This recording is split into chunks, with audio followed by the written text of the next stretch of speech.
Welcome sa Dries TV. Kung interesado ka sa ganitong news, huwag kalimutang isubscribe ang ating YouTube channel. Maraming salamat! Welcome back again sa ating YouTube channel mga kakimpaw, and sa update natin ito, ang pag-uusapan natin ay tungkol sa mga importanteng kaganapan kina Kim and syempre kay Paolo Avellino. Pero bago po ang lahat, maraming salamat sa inyong patuloy na pagsuporta at pagsubaybay sa mga daily update natin. Kaya naman bilang pasasalamat, narito po ang ilang napili kong komento patungkol ito sa naging previous update. Unang komento mula po ito kay Ginang Denala Forteza. Sabi niya, there is posibleng humina suporta sa Kim Pao tandem kapag pinaghiwalay ng project si Kim at Paolo. Posibleng naghiwalay ng project at muling pagtambalin ay humina suporta ng Kim Pao fans dahil sinira ng management ang momentum ng kasikatan at kalakasan ng Kim Pao. So maraming salamat sa komento, Ginang Dinala Fortesa. Yes, tama po kayo dyan. Possible na humina ang suportang makuha ni Paulo, ganon din po ni Chinita Princess sa mga individual project nila this coming 2026. Alam naman natin na sobrang lakas po ng tambalang Kim Pao pag nagsama sila sa isang project. Pero kung paghihiwalayin po sila at isa lang yung kukunin at iiwan yung isa, yes, possible po talaga na mangyari na humina ang suporta at masira po ang momentum ng mga Kim Pao Nation na nag-aabang po ng mga project ni Kim and Paulo.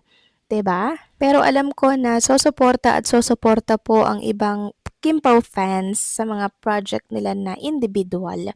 Kasi meron daw pong project after nun for Kim and Paulo. Kaya ang tangi kong masasabi, ang gustong sumuporta sa project ni Paulo, suportahan. Ang gustong sumuporta sa project ni Kim Chu, suportahan. 'Di ba? Pero magsasanib pa ang suporta ng mga fans once na nagsama din po ang Kim Pao sa isang project. At alam kong alam ng management na mangyayari po talaga yung mga ganitong senaryo. So maraming salamat sa komento, Ginang Denala Portasa. God bless po sa inyo and mag-iingat kayo palagi. Ang next comment naman mula po kay Ginang Edetana Donza. Sabi niya, Hello Doris, Merry Christmas. Thanks sa update ng Kim Pao at wow ha, totoo ba yun? Happy to hear na andyan si Aki at magkasama siya kay Kim at Pao. At thank you kay LJ dahil pinayagan niya na si Aki ay maisama at magbonding sa ama niya na si Pao. At salamat naman ni Kimi na tinanggap niya si Aki as one son of Paolo Avellino. Well, knowing Kim Chu, siya ay maunawain at maalaga, mabait, generous, sa kahit anong maganap sa buhay. Yes, mahal ni Kimi si Pao at mahal din po niya si Aki. Maalaga din si Kimi sa mga bata. Dahil dito, masaya kami. Sana may picture sila Kimi at Pao with Aki. At sana ngayong coming New Year 2026, maganap na ang kasalan ng Kim Pao. Gusto namin nagsama silang dalawa with Aki. Kung sino ang mahal ni Kimi, mahal na din po namin. Don't worry, Kim Pao. Andito kami always sumusuporta sa inyo. Mahal namin kayo. Merry Christmas, Kim Pao, and prosperous New Year with more blessings to come. God bless Kim Pao. We love you and Abelino family. So maraming salamat sa komento and Merry Christmas, Ginang Edetana Donza, and Happy New Year po.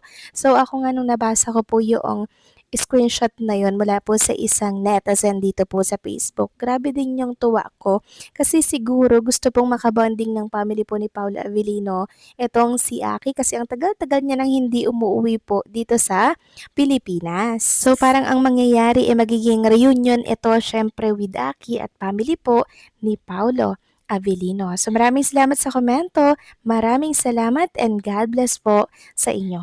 So ito na nga pag-usapan na natin mga kakimpaw ang mga topic na nakalap natin at unahin na nga nating pag-usapan ng tungkol dito sa The Alibay na kahit natapos na, kahit na grand finale na, grabe hindi po nawawala sa top 1. May patuloy at patuloy pa rin pong nanonood. Sabi nga dito ni Blue Jeans, The Alibay is back at number 1 on Prime Video Philippines today and ranked number 6 in the UAE. Let's end the week on top, stream all 14 episodes and relive your fave Vince Tell moments over the weekend. Samantalang ultimate of the star naman of the year si Chinita Princess. Yes, ito po ay ayon sa Kapamilya Stars Pool. Sabi nga dito, her versatility, talent, and dedication have solidified her as one of the most iconic and beloved stars in the industry today. Kim Chu wins Ultimate Kapamilya Star of the Year, recognized for her remarkable success across TV, movies, and live performances. So hindi po talaga matatawaran mga kakimpaw itong mga binibigay at pinapakita po ni Chinita Princess sa mga taga-suporta, tagahanga niya, and syempre sa lahat ng nagmamahal at sumusuporta po kay Chinita Princess at maging sa tambalan nila ni Paolo Avellino. Kaya nararapat lamang po natanghalin si Chinita Princess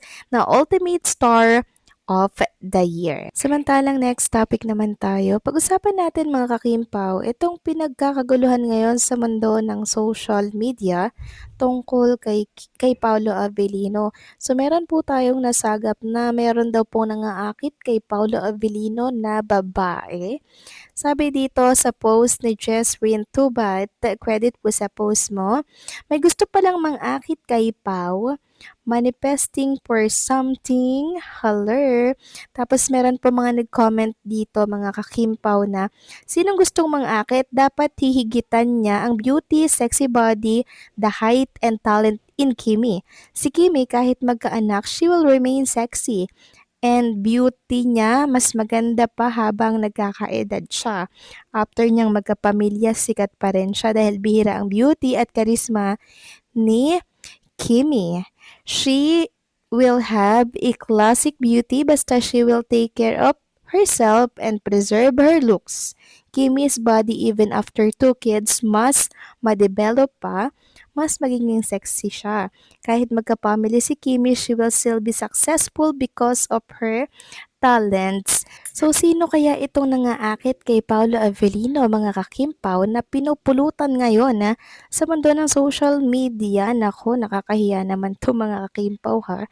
Si Paolo Avellino pa talaga yung aakitin nila. Si Paolo Avellino na nga po yung nagsabi mga kakimpaw sa isang interview na ayaw niya ng babae po nagpapakita ng motibo sa kanya. Dahil kahit maghubad pa yan sa harapan niya, nakakaawa lang daw mga kakimpaw, and syempre, nakakahiya. Naikwento nga po ni Paula Avellino na meron daw pong nagsisend sa kanyang page ng mga hubad na larawan, naawa daw siya doon. Paano daw kung sa iba maisend tapos ikalat? Sino po ang magiging biktima at kawawa? Di yung mga babae po na sisend ng mga hubad na larawan kay Paolo Avellino. 'Di ba? Super gentleman talaga ni Paolo Avellino mga kakimpaw, kaya yung mga nangaakit kay Paolo diyan, and syempre yung gustong-gusto si Paolo, naku po mga kakimpaw, mapapahiya lang sila dahil alam naman natin kung anong meron kay Kim and Paolo. So gusto ko lang ipaalam sa lahat na kahit sino pa yung mangakit kay Paolo Avellino, kampante lang dahil si Paolo po ay merong isang salita. Okay? So kayo ba, anong masasabi niyo dito? Please comment down below, and syempre don't forget to like, share, comment, and subscribe.